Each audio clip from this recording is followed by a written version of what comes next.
My entire life, I knew my sister Jessica was the star of our family. She was the one everyone noticed when we walked into a room. Jessica was 3 years older than me, and those 3 years felt like a whole different universe. She was glamorous, confident, and magnetic. She had perfect hair, a perfect smile, and a way of commanding attention without even trying. I was the complete opposite. I was the quiet one, the studious one, the girl who preferred books to parties. I spent my weekends in libraries while she spent hers at social events. I was okay with that arrangement. I had accepted my role as the background character in her story. I thought we had a normal sisterly relationship, the usual rivalry mixed with love. But I was so wrong about that. I didn't realize just how wrong until the day that changed everything between us forever. When Jessica got engaged to Mark, I was genuinely excited for her. Mark seemed nice enough, worked in finance, and clearly adored her. The moment she announced the engagement at a family dinner, I immediately started dreaming about the wedding. I imagined helping her plan, going dress shopping together, maybe even being a bridesmaid. I had spent my whole life watching romantic movies about sisters standing by each other on their big days. I thought this would finally be our chance to bond, to create memories that would bring us closer together. I started looking at bridesmaid dresses online, imagining what colors she might choose. I even started saving money for a really nice gift. The wedding was scheduled for 8 months away, which felt like forever. I couldn't wait to celebrate with my big sister, to be part of her special day, to finally feel like I mattered in her life. The invitations went out about 3 months before the wedding. I remember the day clearly because my parents received theirs in the mail and called me excitedly to tell me about it. The invitation was beautiful, cream-colored with gold lettering, very elegant and expensive looking. My mother described every detail to me over the phone. I told her mine must be coming in the next day or two. But it didn't come the next day. Or the day after that. A week passed, then 2 weeks. I checked my mailbox obsessively, thinking maybe it had gotten lost. Meanwhile, I started hearing about other people getting their invitations. Our cousins got theirs. Jessica's friends from high school got theirs. Even our distant aunt who lived 3 states away and barely knew Jessica got one. But I still hadn't received mine.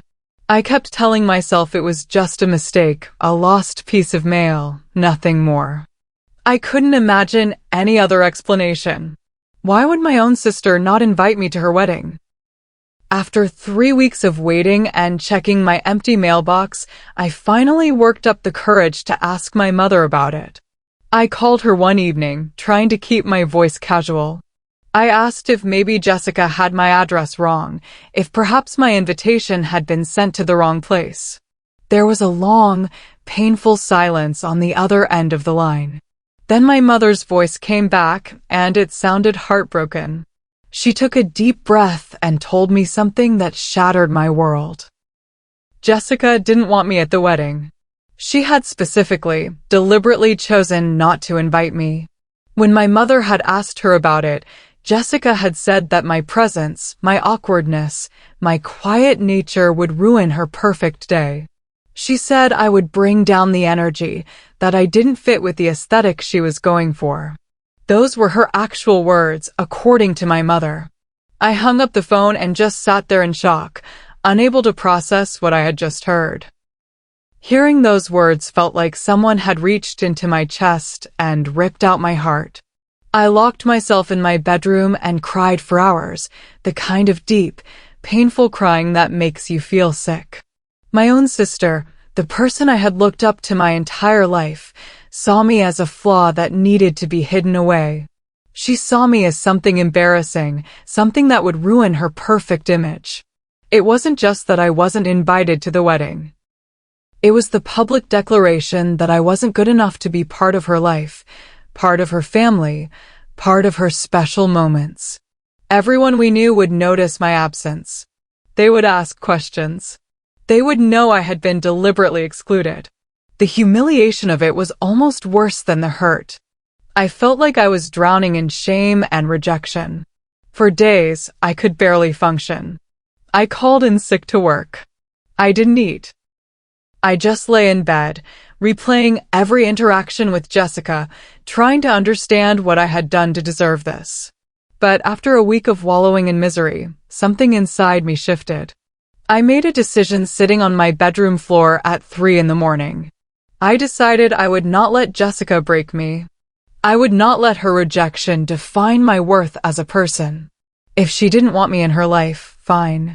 I would build a life so full and successful that her opinion wouldn't matter anymore.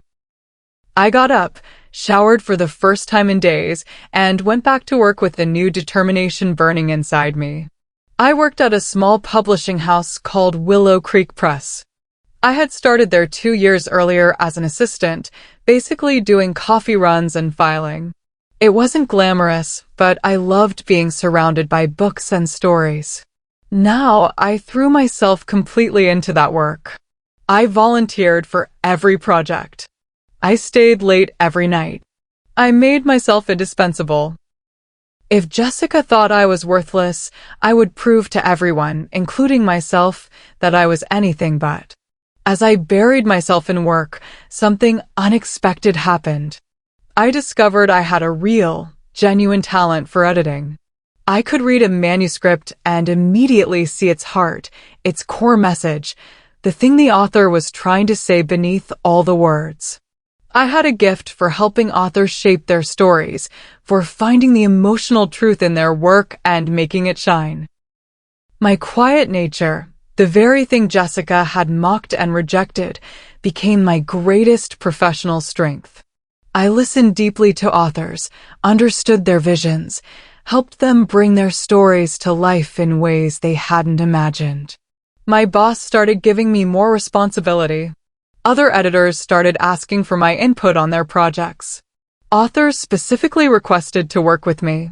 Within a year, I had been promoted, then promoted again. The girl who wasn't good enough for her sister's wedding was becoming someone important in her own right. Years passed, and my career continued to grow. I worked harder than anyone else in the office. I read manuscripts on weekends, stayed up late making notes, went to every industry event to network and learn. By my 5th year at Willow Creek Press, I had been promoted to senior acquisitions editor. It was a position usually held by people much older, with much more experience. But I had earned it through pure dedication and skill. I loved my job.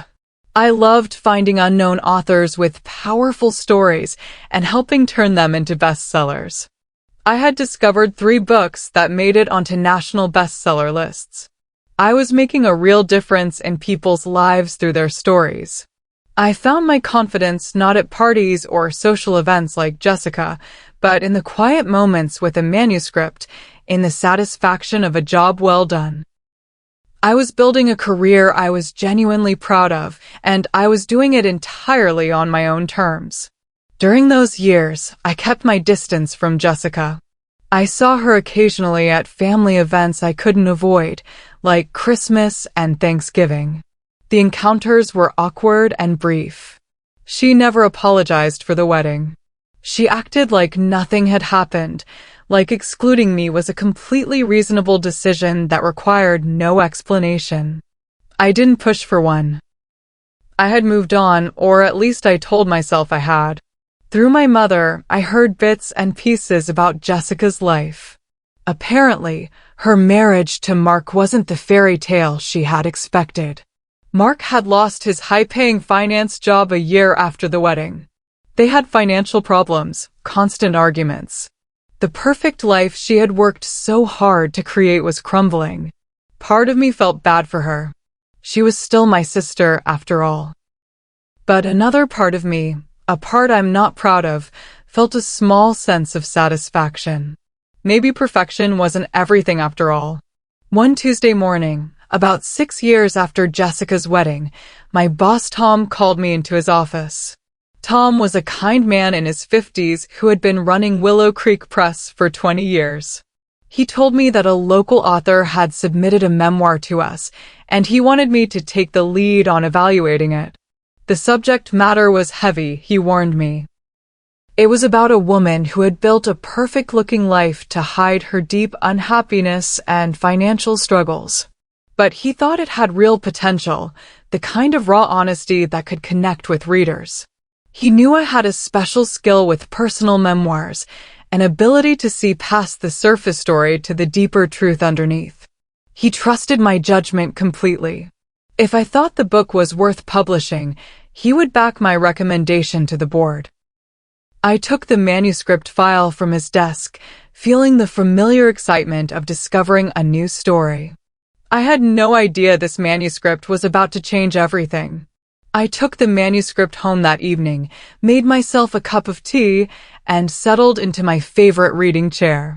The title was The Gilded Cage, and the author was listed under a pen name I didn't recognize.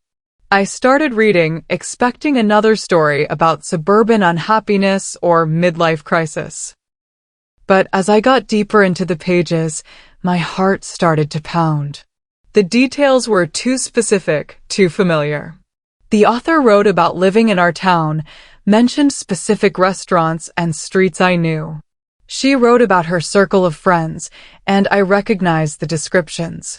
She described her wedding, a lavish affair that left her drowning in debt. She wrote about building a perfect social media presence while her marriage fell apart behind closed doors. And then, about halfway through the manuscript, she mentioned her younger sister. My hands started shaking as I read. The author was Jessica. My sister had written a memoir about her life, and she had submitted it to my publishing house. I sat there for a long time, just staring at the manuscript in my hands. I didn't know what to feel. Shock, definitely. Anger that she was trying to profit from the mistakes that had hurt so many people, including me. But also, surprisingly, sadness. The memoir was painfully honest.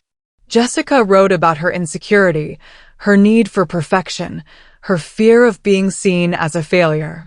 She wrote about excluding me from her wedding, admitting it was because she was jealous of my quiet confidence, jealous that I didn't need external validation the way she did. She wrote about how her perfect life had become a prison, how she felt trapped by the image she had created. It was raw and real in a way I had never seen from her before. Part of me wanted to reject the manuscript immediately, to get revenge for the pain she had caused me. But another part of me, the editor part, recognized that this was a powerful story that could help other people who felt trapped in their own gilded cages. I spent the entire night reading and rereading the manuscript, making notes, thinking about what to do. By morning, I had made a decision. I would be professional. I would treat this like any other submission, evaluate it on its merits, not on my personal feelings. I called Tom first thing in the morning and told him I wanted to meet with the author in person before making my recommendation. He agreed and had his assistant set up the meeting. The assistant would reach out to the author using her pen name contact information. I had no idea if Jessica even knew who she was submitting to, if she had any clue that her little sister was now a senior editor at Willow Creek Press. Part of me hoped she didn't know, that her shock would be as complete as mine had been. The meeting was scheduled for Friday afternoon, 3 days away. Those 3 days felt like the longest of my life. Friday arrived.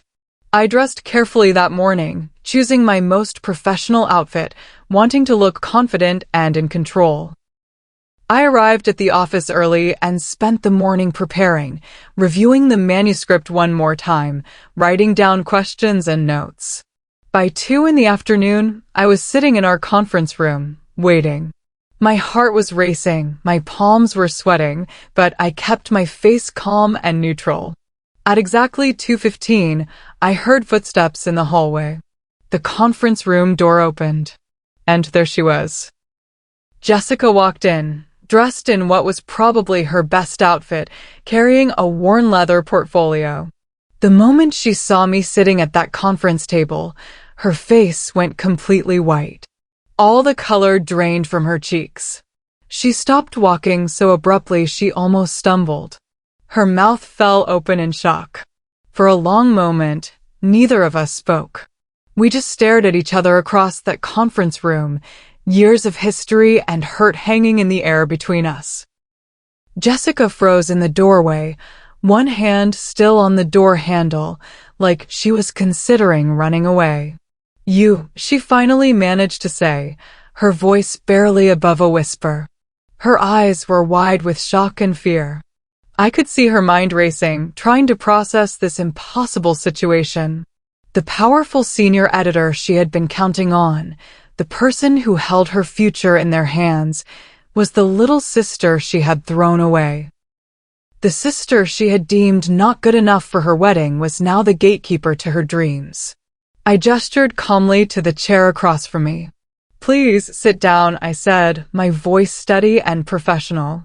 "We have a lot to discuss about your manuscript." She walked to the chair like she was walking to her own execution, each step heavy and reluctant. She sat down slowly, placing her portfolio on the table with shaking hands. She couldn't look me in the eye. The confident, glamorous Jessica I had always known was gone, replaced by someone who looked small and frightened and completely out of her depth. We sat in uncomfortable silence for a moment. I let it stretch, let her feel the weight of the situation. Then I opened my copy of her manuscript, the pages now covered in my notes and highlighting. "I've read your memoir," I began, keeping my tone neutral and professional. "It's a powerful piece of work, raw and honest in ways that surprised me." Jessica finally looked up at me, trying to read my expression, trying to figure out if I was about to destroy her or help her. I could see the panic in her eyes, the desperation. Her entire future was now in the hands of the person she had hurt the most, and she knew it. We spent the next hour discussing the manuscript. I asked her questions about her intentions, her audience, her goals. She answered carefully, professionally, but I could see her hands shaking the entire time. When the meeting ended, I told her I would read the manuscript again and give her our decision within a week. She nodded, gathered her things, and left without looking back, her pride clearly wounded, but her hope still somehow alive. After Jessica left, I sat alone in that conference room for a long time, just thinking. I knew I had to make a decision, and it had to be the right one for the right reasons. Over the next few days, I read the memoir again, this time not as her sister, but as her editor. I tried to separate my personal feelings from my professional judgment. It wasn't easy, but I had years of training in being objective. The truth was The Gilded Cage was good. Really good.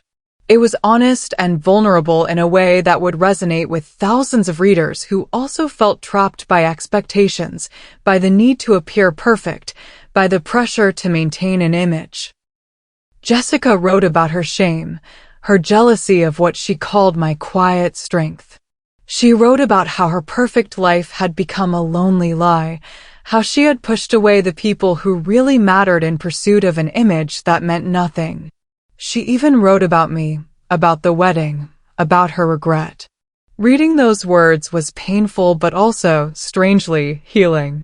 On Monday morning, I had a meeting with Tom and the publishing board to discuss potential acquisitions. There were 5 manuscripts under consideration that month. The Gilded Cage was one of them.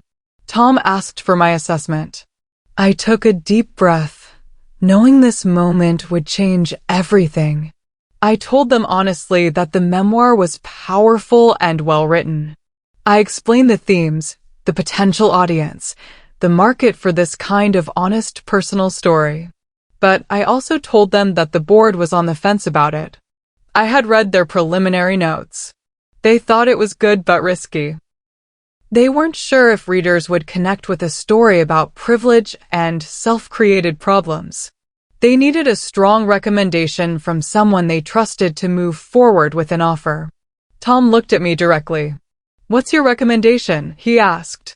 The final decision was mine. Everything Jessica wanted, everything she needed, came down to what I said next. I opened my mouth to give my recommendation, but before I could speak, my phone rang. It was after business hours, and I normally wouldn't have answered during a meeting, but something made me look at the caller ID. It was Jessica. I excused myself from the meeting and stepped into the hallway to take the call. Her voice on the other end was small and broken, nothing like the confident sister I had grown up with. She didn't even say hello. She just started apologizing. She apologized for the wedding, for excluding me, for making me feel worthless. She said she had been young and stupid and cruel. She said she had been jealous of me for years, jealous of my ability to be comfortable with who I was while she had always needed everyone else's approval. She said she had spent her whole life competing with me, trying to prove she was better, when the truth was she had always felt inadequate compared to my quiet strength.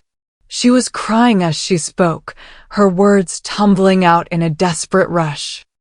Jessica's voice cracked as she continued talking. She told me things I had never known. She confessed that she and Mark were on the verge of losing everything. They were drowning in debt from trying to maintain the lifestyle she had built her identity around. Mark was working 2 jobs, and they were still behind on their mortgage. They had maxed out their credit cards. They were barely surviving. The advance from this book, if Willow Creek Press decided to publish it, was their only hope of getting back on solid ground. She wasn't just asking for a publishing deal. She was begging for a lifeline, for a chance to save her marriage and her life. "I know I don't deserve your help," she said through tears. "I know I hurt you in ways I can never take back. But I'm asking anyway. I'm begging you. Please." Then she hung up before I could respond. I stood in that hallway, phone still in my hand, feeling like I had been hit by a truck. I had all the power now, and I had no idea what to do with it. I didn't go back to the meeting right away. Instead, I left the office and went for a long walk through the city. I needed to really think about what I wanted to do. The old hurt was still there, buried deep but still painful when I touched it. Part of me wanted revenge, wanted to reject her manuscript and let her feel the same rejection I had felt. It would be so easy. I could tell the board I didn't think it was right for our list, and that would be the end of it. But as I walked and thought, I realized something important. Holding on to that anger, using my power to hurt her back, wouldn't heal me. It would just make me into the kind of person who used pain as a weapon, and I didn't want to be that person. I thought about the honest words in her manuscript, about her vulnerability and regret. I thought about the readers who might find comfort in her story. And I thought about the person I wanted to be, not just as an editor, but as a human being. By the time I got back to the office, I knew what I had to do. I walked straight to Tom's office. He was working late, as usual. I asked if I could talk to him privately about The Gilded Cage. He invited me in and closed the door. I told him everything. I told him the author was my sister, told him about the wedding, about our complicated history. I told him about her phone call, about her desperation. I wanted to be completely transparent about my conflict of interest.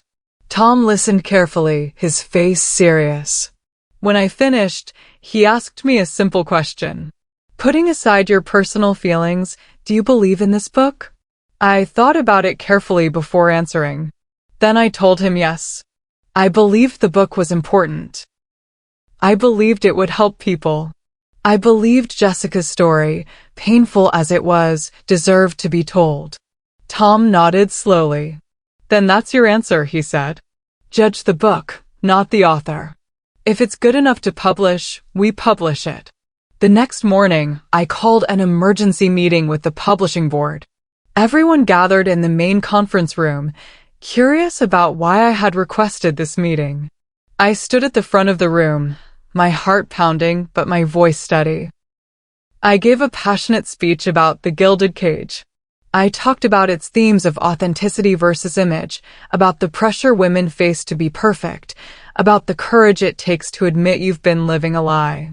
I explained how the memoir would resonate with readers who felt trapped in their own lives. I showed them market research about similar books that had succeeded. I talked about the potential for this book to start important conversations. I put my entire professional reputation on the line, recommending that we offer Jessica a contract. When I finished, the room was quiet. Then Tom started nodding. One by one, the other board members agreed. We would publish The Gilded Cage. We would offer Jessica a contract. The vote was unanimous. I was given the job of calling Jessica to deliver the news. I sat at my desk for a long time, phone in hand, preparing myself. Finally, I dialed her number. She answered on the first ring, her voice tight with anxiety. Hello. I kept my voice professional and calm. This is about your manuscript, I said. Willow Creek Press would like to offer you a publishing contract. There was complete silence on the other end of the line. For a moment, I thought the call had dropped. Then I heard her start to cry, deep, shaking sobs of relief. She couldn't speak for almost a minute, just cried while I waited patiently. When she finally found her voice, she said thank you over and over. I told her we would send over the contract details and that we would need to schedule meetings to discuss edits and marketing. But I also told her something else. I told her I wasn't doing this for her. I was doing it for me. By choosing to help her despite our history, I was finally letting go of the old hurt. I was choosing to be the bigger person, not because she deserved it, but because I deserved peace. The contract was signed 2 weeks later. Jessica and I met in person to go over the editing process. It was awkward at first, years of hurt sitting between us like a wall. But slowly, page by page, edit by edit, we started to rebuild something. Not the sister relationship I had once imagined, but something honest and real.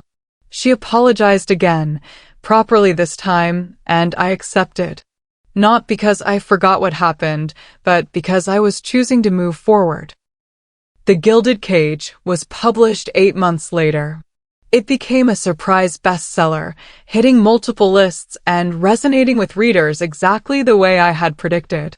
Jessica did interviews, went on a book tour, used the money to save her house and repair her marriage. She credited me in the acknowledgments, calling me her hero. But I didn't feel like a hero. I felt like someone who had finally learned that true power isn't about revenge or control. True power is about choosing kindness even when you have every reason not to. True power is about freeing yourself from the past. Jessica thought she had the power all those years ago when she excluded me from her wedding. But standing in my office, seeing her book on the shelf, I realized something profound. I had the power all along. Not the power to destroy her, but the power to free us both from the pain we had been carrying. And that victory, that quiet, graceful victory, was sweeter than any revenge could ever be. I had become exactly who I was meant to be, not in spite of her rejection, but perhaps because of it. And that made all the difference.